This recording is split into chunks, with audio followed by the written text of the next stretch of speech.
আসসালামু আলাইকুম। ইন্ডিয়ান যে প্রচার করতেছে এরা পাগল হয়ে গেছে। এই শালারা অনেক পাগল পাগল। এগুলো কি করবে নিজেরাও জানে না। শালার কুত্তারা, আস্তা কুত্তার বাচ্চা এগুলো, শুয়োরের বাচ্চারা। এগুলো দেশকে বিপদ বিপদে ফেলার জন্য, দাঙ্গা বাজানোর জন্য। যারা হিন্দু আছেন তাদেরকে অনুরোধ করব, আপনারা এইসব চ্যানেলগুলো দেখি আপনারা পাগল হইন না, নাহলে আপনাদের বিপদে পড়বেন। আর যারা এই ধরনের আন্দোলন করতেছে, ইসকন হচ্ছে সন্ত্রাসী দল, জঙ্গি সংগঠন। আমাদের মোহাম্মদ সাইফুল ইসলামকে যেভাবে তারা কুপিয়ে হত্যা করেছে, তাদের তাদের জন্য আইনিগত যত দ্রুত ওদেরকে ফাঁসি দেওয়ার দরকার। এভাবে কিভাবে মানুষের ধর্ম, ইসকন তো এটা হচ্ছে যে এটা জঙ্গি সংগঠন।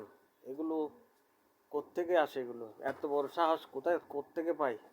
এগুলো কি ভারত কি দাদা হয়? ভারত দেখবেন এক সময় মানচিত্র থেকে মুছে যাবে। মুসলমানদেরকে যেভাবে তারা অত্যাচার করতেছে ভারতের মধ্যে, এখন বলে আজমির শরীফ নাকি এদের এদের দুর্গা না বুর্গা ছিল।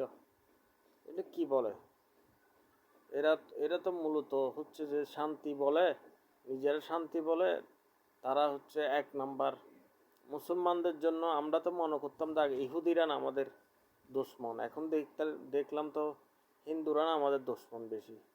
হিন্দুদের মধ্যেই আছে অনেকজন ভালো আছে, সবাইকে না, অনেক ভালো আছে।